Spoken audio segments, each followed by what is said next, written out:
menolong kami, memberi kami kekuatan, kemampuan untuk kami menjalani kehidupan. Dan kami yakin di saat kami dalam kesesakan, Tuhan ada bersama dengan kami, dan Tuhan tidak pernah tinggalkan kami. Dan kami yakin orang yang mencari Tuhan tidak akan pernah dikecewakan. Orang yang mendekat kepada Tuhan tidak akan pernah ditinggalkan. Terima kasih Tuhan. Berkati hamba-Mu untuk menyampaikan firman-Mu. Jemaat-Mu yang akan duduk diam dengar dan konsen kepada firman-Mu. Tuhan jamah lawan mereka semua. Jika hari ini mereka sakit, lewat firman-Mu mereka sembuh dalam nama Yesus Kristus. Jika mereka mengalami kelemahan, maka pada hari ini mereka dikuatkan. Jika mereka Tuhan yang sedang di dalam kejenuhan, Tuhan bangkitkan mereka. Di dalam nama Yesus Kristus kami siap dengan firman-Mu. Haleluya, haleluya, amin. Baik, shalom. Ternyata panas yang kita alami tidak akan berhenti dan akan terus menerus. Tetapi cinta kita kepada Tuhan tidak akan pernah berkurang. Hari ini saudara-saudara, saya bicara bahwa dalam topik khotbah saya bersabar dalam penderitaan. Kenapa saya sampaikan khotbah-khotbah ini? Ternyata penderitaan kita sekarang bukan hanya penderitaan ekonomi, padahal semuanya sudah diselesaikan oleh Tuhan. Tetapi terkadang saudaraku, kita bergumul hanya untuk persoalan hidup kita, maka tidak akan pernah selesai.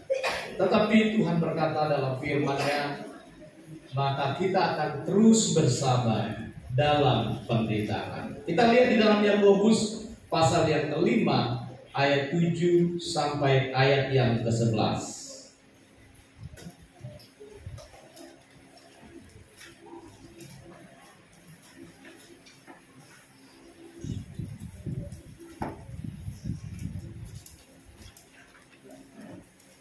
Baik, kita baca secara bergantian, bersabar dalam penderitaan. Yakobus 5 ayat 7 sampai 11. Karena itu, saudara-saudara, bersabarlah sampai kepada kedatangan Tuhan. Sesungguhnya petani menantikan hasil yang berharga dari tanahnya, dan ia sabar sampai telah turun hujan musim gugur dan hujan musim semi. Kamu juga harus sabar dan harus meneguhkan hatimu, karena kedatangan Tuhan sudah dekat. Saudara-saudara, janganlah kamu bersungut-sungut dan saling mempersalahkan, supaya kamu jangan dihukum. Sesungguhnya hakim telah berdiri di ambang pintu. Saudara-saudara, turutlah kepada pemberitaan dan kesabaran para nabi yang telah membicarakan demi nama Tuhan. Sesungguhnya kami menyebut mereka berbahagia, yaitu mereka yang telah bertekun. Kamu telah mendengar tentang ketekunan Ayub, dan kamu telah tahu apa yang pada akhirnya disediakan Tuhan baginya, karena Tuhan Maha Penyayang dan penuh belas kasihan. Saudara, surat ini ditujukan kepada 12 suku di perantauan. Bagaimanapun saudaraku, ketika kita mengikut Yesus, percaya Yesus, maka di dalamnya ada sukacita, ada gembira. Tetapi saat kita mengikut Yesus, penderitaan, pencobaan tetap akan ada. Selama kita masih ada kehidupan, selama kita masih hidup, maka persoalan tidak akan pernah berhenti. Penderitaan tidak akan pernah berhenti. Tetapi Alkitab berkata, saudara-saudara, untuk mengatasi penderitaan yang terjadi dalam kehidupan kita, maka diperlukan kesabaran. Bersabar di sini artinya saudaraku dapat menahan diri. tidak mengeluarkan perkataan yang tidak berkenan di hadapan Tuhan. Tetap bertekun, dia sabar tapi tetap bertekun dan melakukan apa yang diperintahkan Tuhan. Bersabar itu tidak hanya diam duduk, bukan, tapi dia tetap melakukan apa yang diperintahkan Tuhan atas kehidupan kita. Bersabar dalam penderitaan adalah dikatakan bahwa dalam kehidupan yang kita jalani adalah penuh dengan penderitaan, penuh dengan kesusahan dan persoalan. Maka kehidupan yang kita jalani adalah kesempatan bagi kita untuk mencari Tuhan. Penderitaan yang diizinkan itu adalah kesempatan mencari Tuhan. Masalah, persoalan, kesusahan, kesukaran yang kita hadapi itu adalah merupakan jalan, kesempatan untuk mencari Tuhan. Apa dikatakan kepada 12 suku di perantauan oleh Yakobus dalam firman-Nya? Karena itu saudara-saudaraku, bersabarlah. Bersabar di sini tidak hanya sampai kita menunggu waktu, tapi bersabar di sini sampai kepada kedatangan Tuhan. Artinya saudaraku, bahwa penderitaan itu akan terus kita hadapi selama kita masih hidup. Jadi kita selesaikan bahwa kita bersabar sampai kita menutup mata. Selesai kita di dunia ini, maka selesailah penderitaan. Tetapi bagi mereka yang masih hidup menantikan kedatangan Tuhan, maka kesabaran itu saudara harus sampai kepada kedatangan Tuhan. Kita tidak tahu kapan Tuhan datang, tetapi yang jelas Tuhan pasti datang.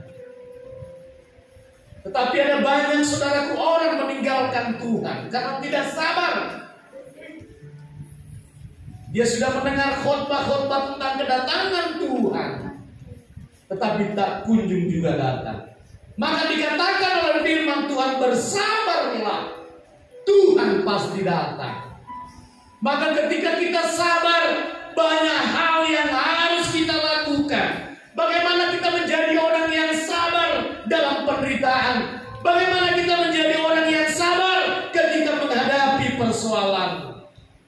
Saya selalu berkata, saudara-saudara, mau tidak mau, suka atau tidak suka, kita harus mendekatkan diri kepada Tuhan. Kalau tidak, kita tidak akan kuat, kita tidak akan sabar, kita akan sama seperti orang duniawi.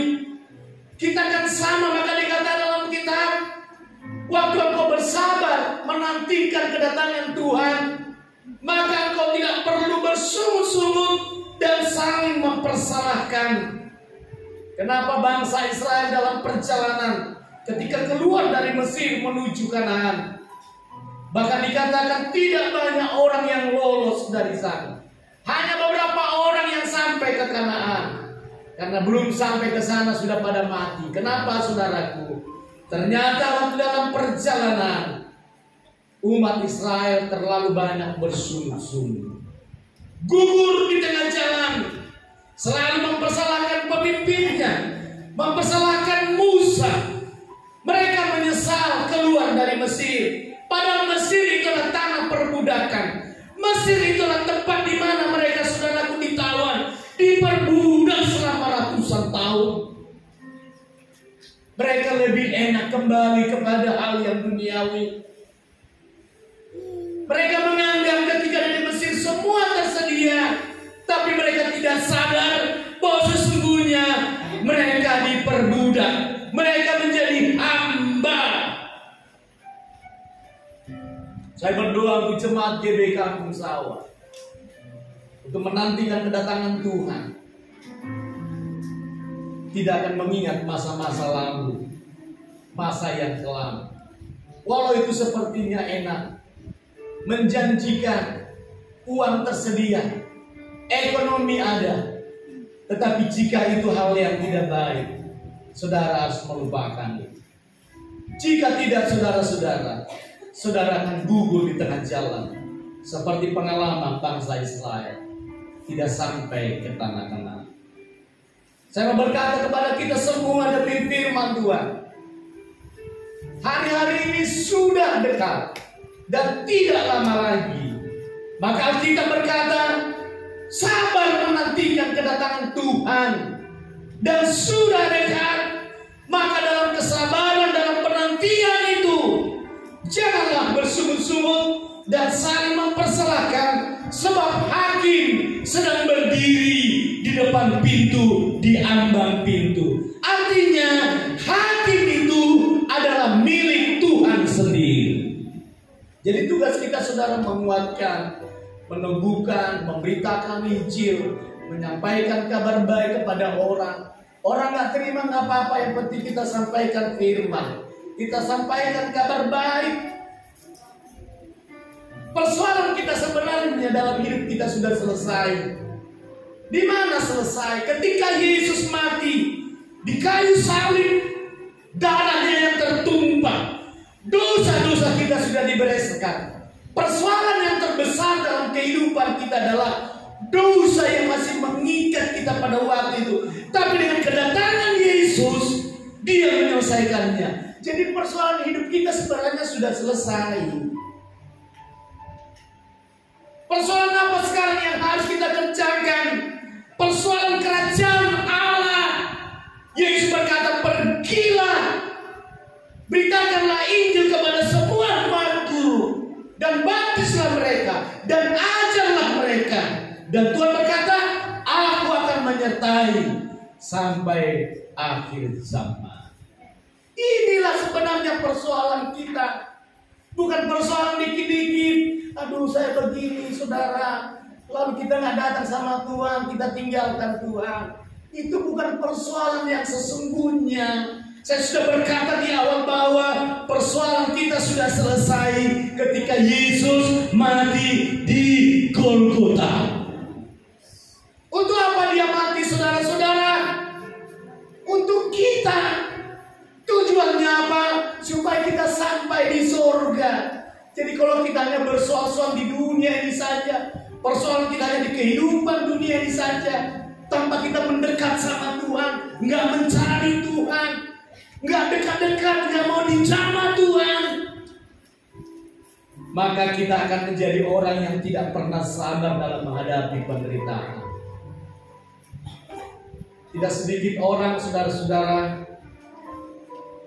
ada anak membunuh ibu kandungnya sendiri karena dia tidak diberi uang. Ada ayah membunuh anak kandungnya sendiri.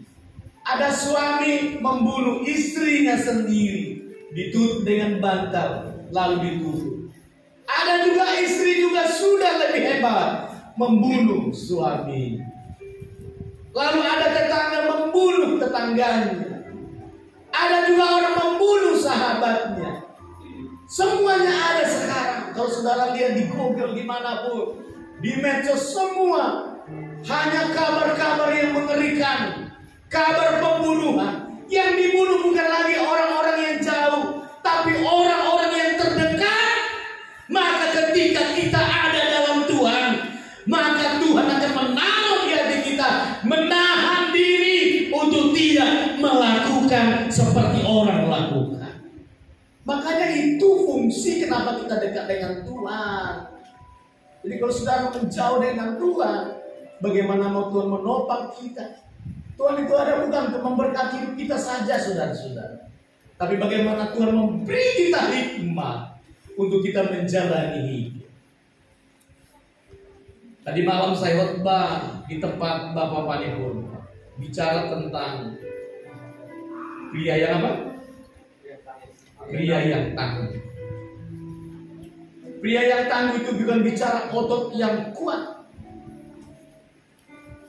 bukan suspek,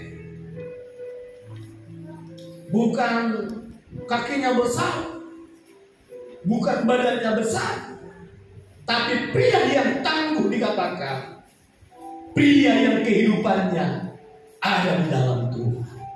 Pria yang kekuatannya ada di dalam Tuhan, bukan di hidupnya, bukan di kehebatannya, di kekuatannya, tapi pria yang tangguh adalah pria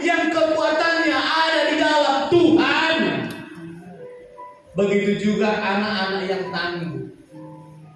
Kita semua anak-anak Tuhan yang tangguh. Kita kuat karena kita punya kekuatan ada di dalam Tuhan. Makanya saudaraku, kenapa kita selalu berkata, ayo cari Tuhan, dekatkan diri dengan Tuhan. Dunia ini akan mempertontonkan. Apa yang dipertontonkan? Keresahan. Apa yang dipertontonkan? Kemewahan. Apa yang dipertontonkan? Saling mencaci. Apa yang dipertontonkan, saudaraku? Saling membunuh. Itu yang dipertontonkan oleh dunia. Maka hati-hati Bapak Ibu saudara-saudara.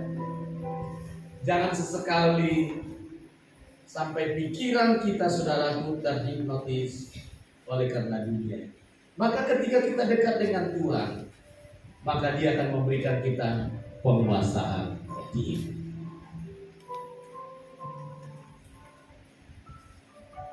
Yang pertama, bersabarlah sampai kedatangan Tuhan.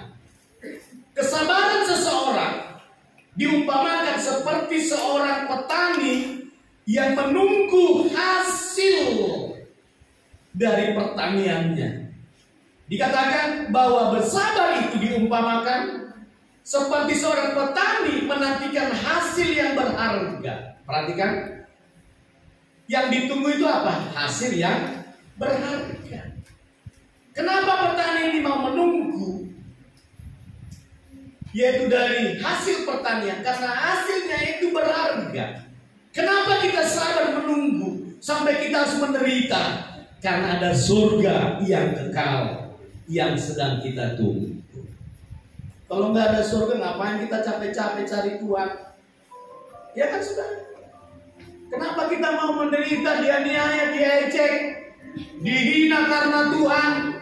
Karena kita tahu fokus kita bukan hinaan, bukan ejekan. Yang kedua, karena kita tahu kita hidup bukan karena perkataan orang yang mengejek kita. Yang ketiga, kita tahu karena goal kita adalah surga. Surga, saudara. Jadi kita mau dianiaya, mau diejek, kita mau ibadah bahkan mengalahkan kedagingan kita. Bagaimana supaya kita tetap beribadah, mencari Tuhan? Karena kita fokus ada surga. Bukan kita ibadah supaya kita diberkati, supaya usaha kita diberkati. Bukan. Itu jauh-jauh sebelumnya Tuhan sudah sediakan berkat untuk kita. Tetapi saudaraku, kita mencari Tuhan karena kita punya fokus. Goal kita adalah surga. Karena ketika kita mati dipanggil oleh Tuhan, masih ada kehidupan yang baru, yaitu surga yang kekal. Jadi jangan berkata, aduh aku selesailah, matilah aku, biar selesai persoalan. Tidak selesai persoalan. Maka kita diingatkan selalu, jangan sampai mati karena bunuh diri. Karena engkau sedang mencari nyawa yang Tuhan beri. Tidak ada hakmu untuk bunuh. Karena ada kala, aduh sudah susah kehidupan ini, nggak ada lagi yang bisa, sudah nggak bisa lagi. Lebih baik aku bunuh diri sajalah, biar selesai persoalan. Saya mau berkata kepada kita, persoalanmu tidak akan selesai, karena engkau akan menunggu, engkau akan berhadapan dengan Tuhan, engkau akan dihakimi dan diadili. Maka perlu firman Tuhan kita bersabar dalam penderitaan, sama seperti seorang petani yang menunggu hasilnya. Maka dia menunggu hujan turun, musim gugur dan hujan musim semi. Dua musim ini dia harus tunggu sampai dia mendapatkan hasil yang berharga. Jadi tidak mudah saudaraku. Ketika kita menantikan hasil yang berharga, ada musim-musim yang harus kita lalui. Katakan amin. Hari-hari ini kita lalui musim apa? Panas. Musim apa lagi? Ekonomi yang makin sulit. Orang berdagang berjualan di mana-mana mengeluh. Ya sudah tidak ada pembeli lagi. Contoh pedagang lapo. Ya pelanggan nggak datang lagi. Kalau makan terus di lapomu, dari mana uangnya? Iya kan, kalau itu terus yang itu penjual mie gomak sudah mengeluh. Biasanya sekian ini jadi sekian itu. Tapi bersabar. Kalau ada yang beli, puji Tuhan. Mengeluh. Ekonomi banyak saudaraku. Orang-orang mengeluh kepada saya. Maka saya ingat perkataan Daud Tony. Sebelum 3 tahun COVID ada saudara. Dia berkata begini. Kalau engkau mau investasi, investasilah tanah. Di mana tanah itu bisa ditanami. Kalau engkau beli rumah dan ruko. Karena masa itu akan masa sulit. Orang menjual rumah tidak akan laku. Karena tidak punya uang. Untuk apa rumah? Orang menjual ruko tidak akan laku. Lalu Daud Tony berkata sebelum 3 tahun pandemi COVID-19. Dia berkata, belilah tanah. Kalau tanah kau beli, kau bisa tanam di sana. Engkau bisa tanam cabai. Engkau bisa tanam singkong. Engkau bisa tanam durian. Engkau bisa tanam jeruk nipis. Jeruk nipis, jeruk tebal, dan jeruk setengah tebal. Dan ketika engkau tanam, kau bisa nikmati hasilnya. Engkau tanam cabai, engkau tidak perlu lagi membeli cabai. Engkau tanam bawang merah, maka bawang merah berubah menjadi bawang hitam. Banyak hal saudara. Artinya iya. Waktu saya dengar itu saya tangkap saudara. Jadi kalau pendeta saudara ya kerja keras, mengombak balik.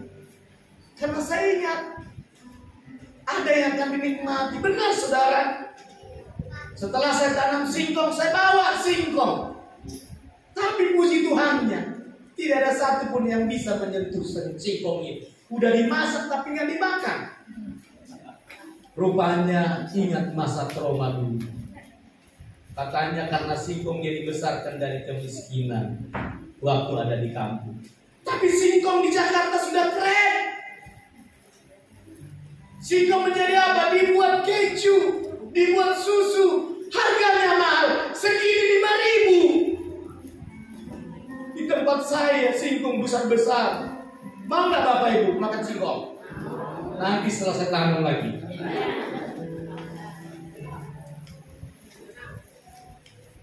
Itu bersungguh-sungguh mantap. Kami kancingnya mau sekarang sama aja. Ingat bangsa Israel juga pernah seperti itu kepada Musa. Musa bilang nanti aman-aman aja. Musa lihat itu adalah benar. Gimana kita melewati? Aman-aman aja. Kau bilang Musa enak di perjalanan. Sudah putar tanamannya udah makin besar. Rame-rame ke sana. Pak Sidaputar sebelum Kalimantan dia tanam semua. Saya sering lihat, wah, jangan-jangan Sidaputar nggak pernah lihat. Pisangnya ada, tiba-tiba nggak ada lagi. Saya bilang nggak tahu kali yang sudah bukan. Benar, tanamannya bos, tinggal menikmati. Ada pohon-pohon durian, pohon apa ditanam di situ? Kalau ibu nggak mau lihat, biar saya yang lihat tuh. Kita tidak dalam penderitaan, kita melakukan apa yang bisa kita lakukan, saudara. Tapi yang pertama adalah mencari Tuhan, cari Tuhan, dekat dengan Tuhan, maka Dia akan memberi kita hikmat untuk kita menghadapi penderitaan. Hidup kita dirancang Tuhan dengan baik. Walau dalam rancangan itu, saudaraku, harus melalui proses. Jadi manusia itu dirancang, bukan dirancang modelnya robot. Tahu robot?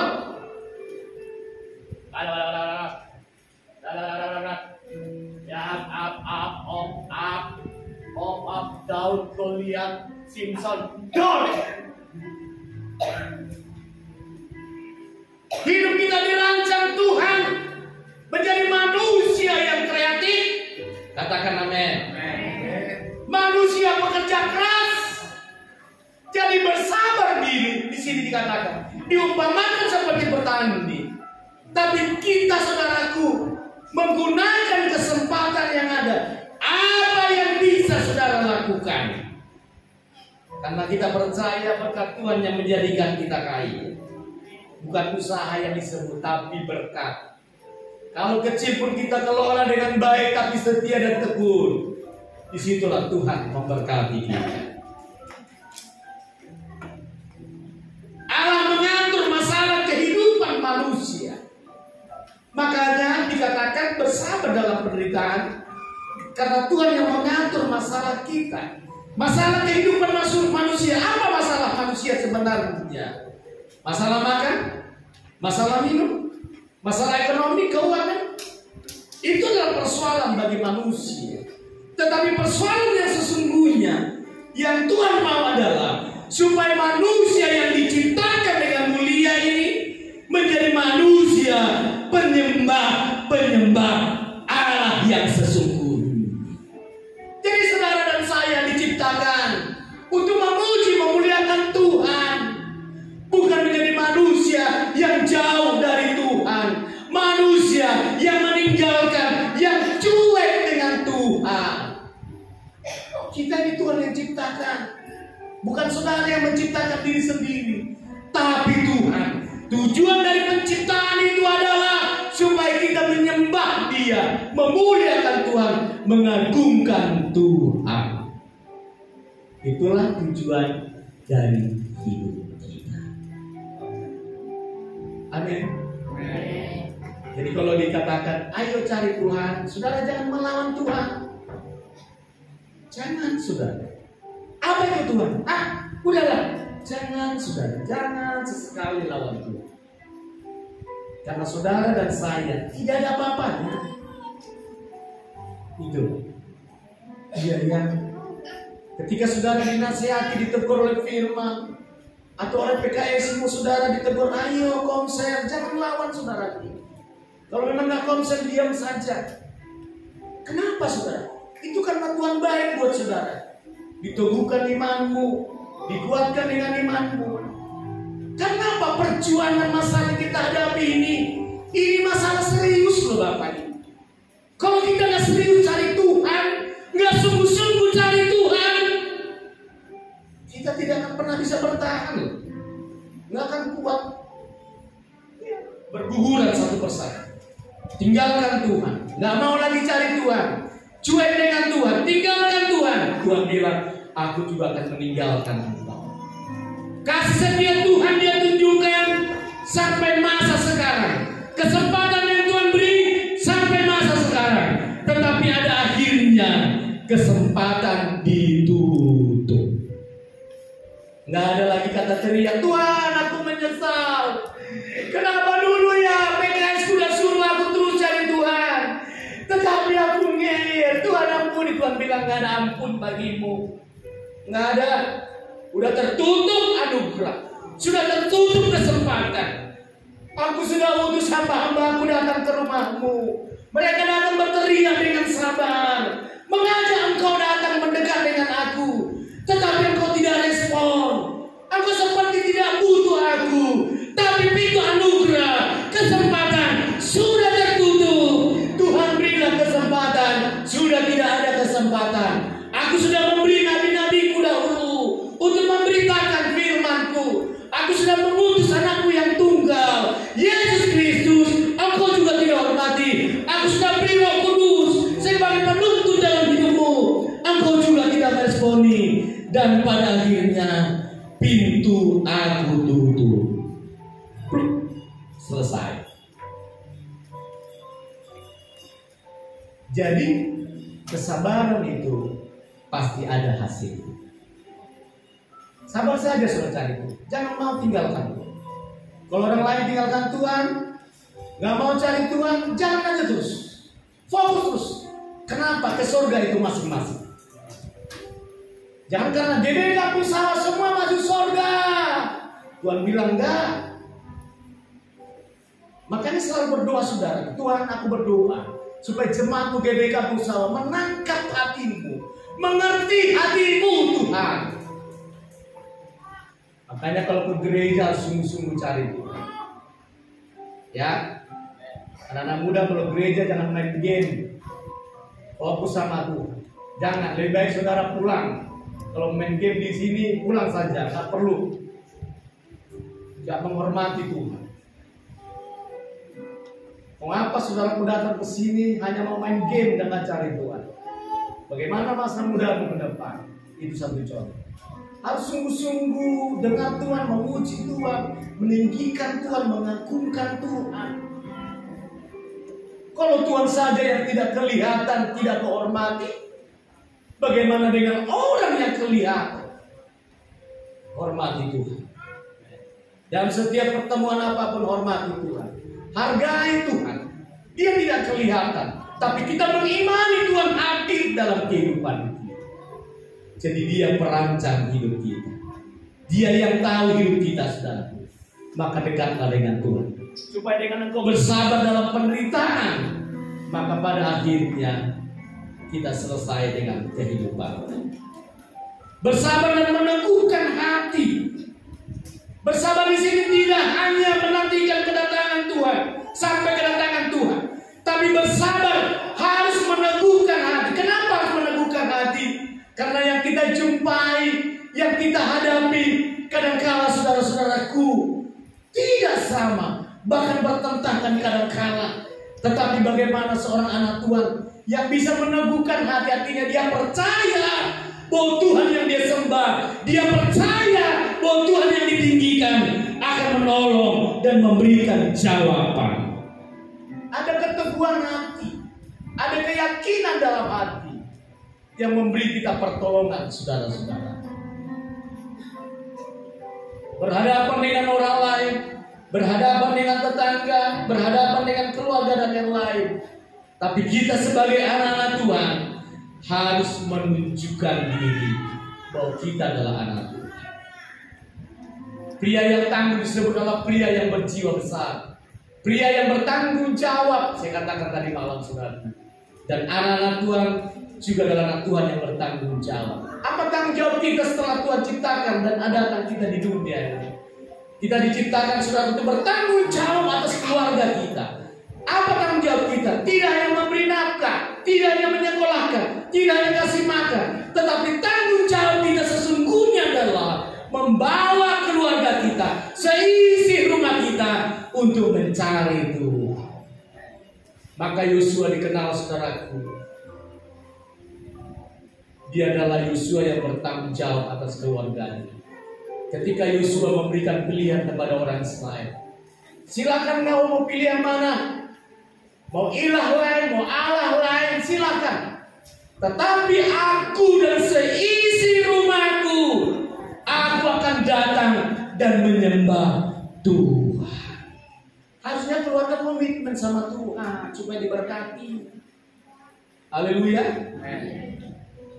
Ibu-ibu, bapak ibu tegas sama anak untuk cari Tuhan. Bukan untuk mau dibawa ke jurang. Tapi bagaimana mau tegas sama anak? Saudara pun kendor cari Tuhan. Kita yang dilihat, keteladanan orang tua yang dilihat, cari Tuhan atau tidak. Kita nggak ngomong pun, anak kita akan ngikut kita, saudara. Tanggung jawab kita berdoa untuk sesi rumah. Pokoknya kita hanya mencari Tuhan. Karena kita tahu sumber kekuatan kita. Engkau bisa sekolah, engkau bisa mulia bukan karena kuat dan gagahmu, tapi karena campur tangan Tuhan. Maka saya himbau, kita semua dalam keluarga harus sungguh-sungguh mencari Tuhan. Harus tegas. Dalam keluarga, jangan per. Jadi kalau kita pun anggot-anggotan cari Tuhan, begitu juga nanti anak kita. Sama. Tapi kalau kita sungguh-sungguh cari Tuhan, apapun terjadi, harus Tuhan. Apapun yang terjadi, harus cari Tuhan. Dan itu akan mengalir buat Tuhan kepada anak-anak menjadi anak-anak Yesus, anak yang diberkati. Jadi harus meneguhkan hati-hatinya. Kalau ada penderitaan, ada persoalan, tetap meneguhkan hati, percaya. Tuhan, aku percaya Kau izinkan ini. Aku percaya Tuhan pasti tolong. Aku percaya Tuhan yang mendatangkan kebaikan. Ayat-ayat firman itu akan keluar dari mulut kita, lalu meyakini dan memperkatakan. Dan bukan bersungut-sungut lalu mempersalahkan orang lain. kita punya menghadapi masalah, yang disalahkan orang lain. Ya kan? Kita punya penderitaan, salahkan orang lain. Bukan. Tetapi semua diizinkan Tuhan supaya kita kuat, mampu, dan semakin mendewasakan kita. Yang terakhir, yang ketiga, dikatakan bahwa kita harus menuruti teladan penderitaan dan kesabaran para nabi terdahulu yang berbicara demi nama Tuhan. Yang disebutkan nama di situ ada Ayub, saudara, benar ya? Siapa namanya? Ayub. Kita udah tahu lah sejarah daripada Ayub. Mulai dari dia menjadi bapak, ya, bagi orang miskin. Dia ada dikenal orang yang sangat terkaya di tanah Uz. Tetapi dia juga melewati proses penderitaan. Dia juga berbicara demi nama Tuhan. Bukan berarti kalau kita berbicara demi nama Yesus Kristus tidak ada penderitaan. Justru waktu kita bicara demi nama Yesus Kristus ada penderitaan, tapi diberi kesabaran, diberikan keteguhan hati dan percaya kepada Tuhan. Orang yang menderita disebut berbahagia. Berbahagialah orang yang dianiaya karena nama, sebab mereka akan diberikan kebahagiaan. Berbahagia kalau engkau menderita. Berbahagia kalau engkau dianiaya karena Tuhan. Dan dikatakan ketekunan mereka tekun. Siapa yang pernah membuat batra? Orang bilang apa dia? Namanya Noah. Makanya sama buah mido lo akon. Dia membangun batra karena Tuhan yang suruh. Padahal musim itulah musim kering, musim panas, tidak ada air, tidak ada apapun.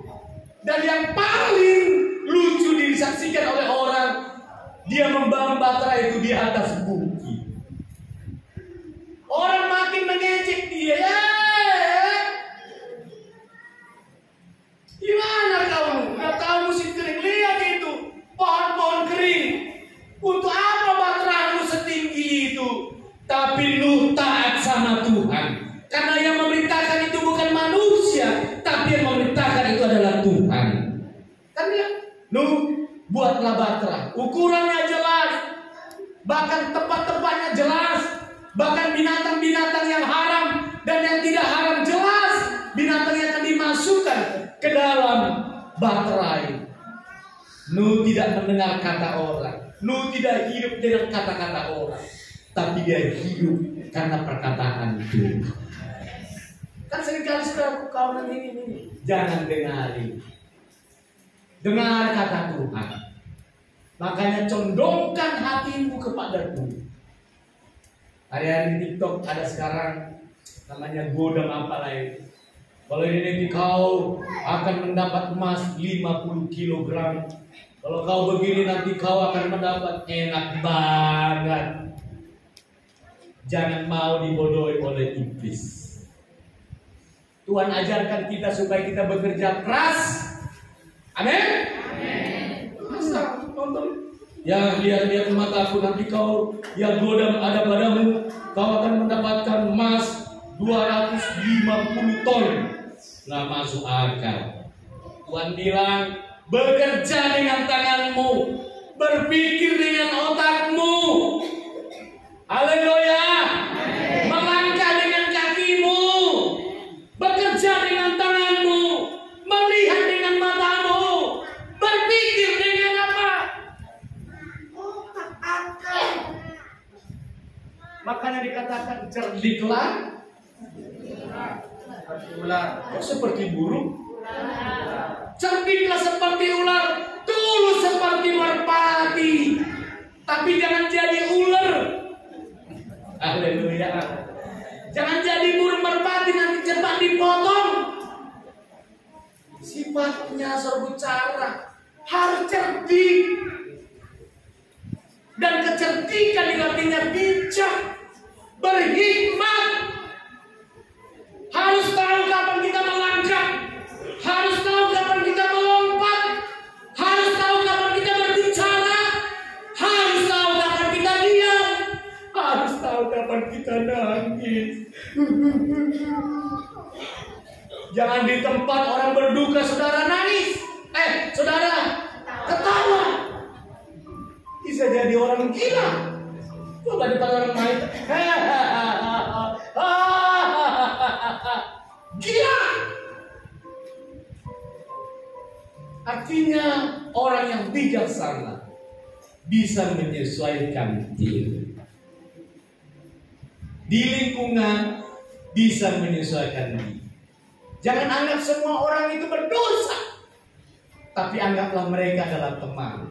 Kalau ada lingkunganmu beda agama, beda suku, sabar. Ya justru kita hadir untuk itu. Salah satu tokoh pemimpin agama dan negara Vatikan, Paus Franciscus, dia membuktikan diri dia adalah seorang bapak. Dia datang dengan tidak kemewahan. Dia datang dengan tidak jet pribadi. Semua ada punyanya. Karena dia pemimpin. Dia datang dengan tidak kendaraan yang begitu mewah. Dia buktikan kerendahannya. Dia hanya pakai baju putih yang begitu polos. Dia pakai topi yang aroma hitam. Tahu artinya aroma hitam. Datang kita mau ke keluarga sewa angpat, mau motor baruan, gede mereka siapa kita? Nggak perlu. Haleluya. Nggak usah sewa angpat, cukup sewa Xenia, Avanza, itu lebih baik. Saya nonton itu, saya belajar ya Tuhan. Biar aku menjadi hamba yang seperti itu.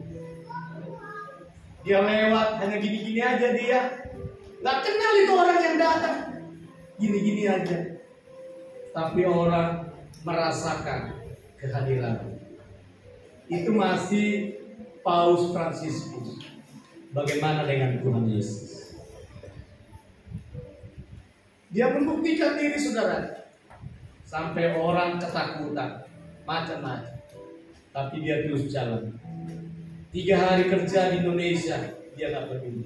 Dia bicara saja apa yang Tuhan taruhkan kepada. Harusnya kita semuanya tidak terlalu mempedulikan apa kata orang terhadap kita, tetapi kita harus peduli apa kata Tuhan terhadap kita. Apa kata Tuhan terhadap kita? Dia berkata, pergilah, jadikan semua bangsa murid. Bersaksi, memberitakan Injil. Jangan kendor saudara menyampaikan kebenaran. Jangan kita menjadi orang yang egois. Ya penting aku udah selamat, aku kelilingi hidupku dengan kekudusan, dengan keselamatan. Gak perlu menginjil. Tuhan bilang, soal kau menyelamatkan dirimu, iblis bisa masuk dari mana-mana. Tapi aku mau kau pergi di mana kau berada, bersaksi.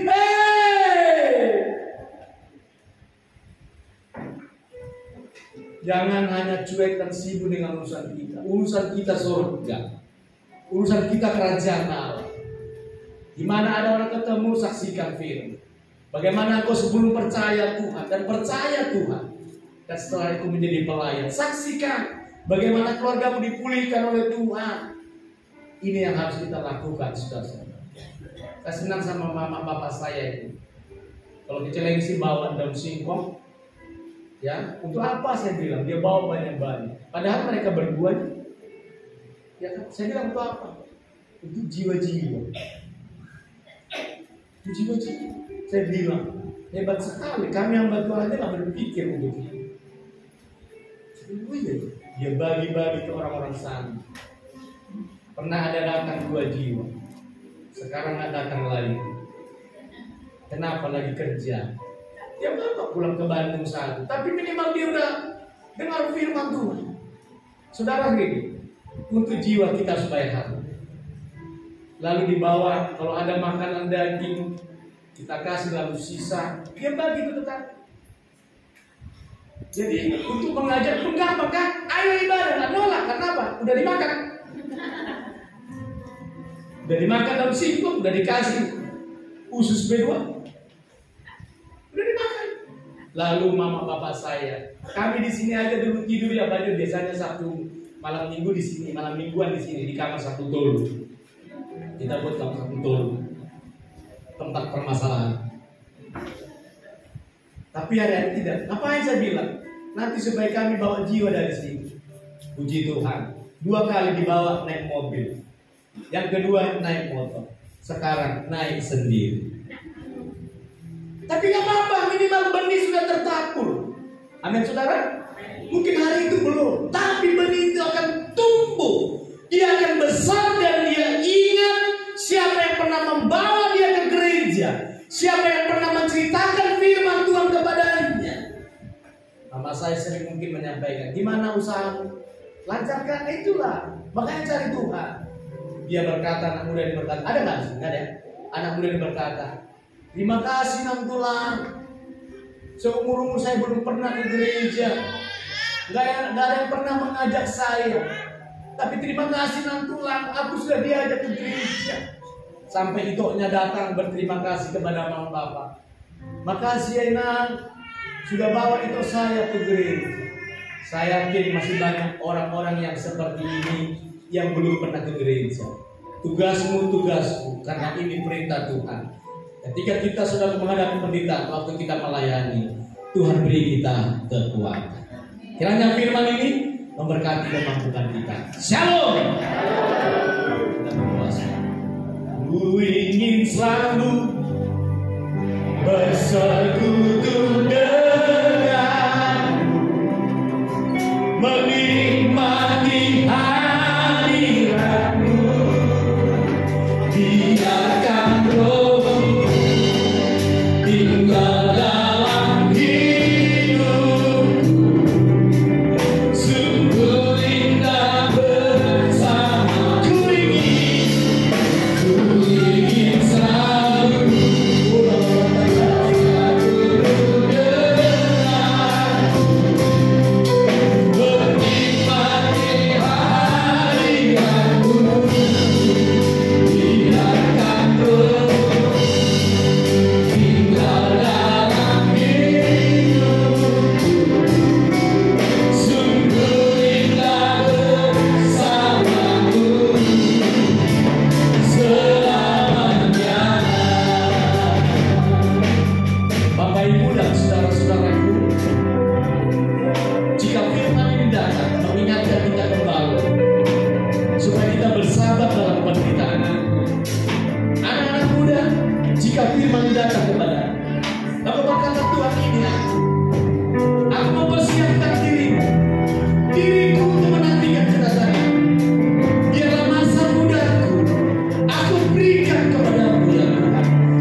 Ibu Lerisma Tumangga, kami serahkan dalam tangan-Mu. Kau berkati Tuhan, Engkau yang menolong. Di dalam nama Tuhan Yesus Kristus, kami berdoa dan bersyukur kepada.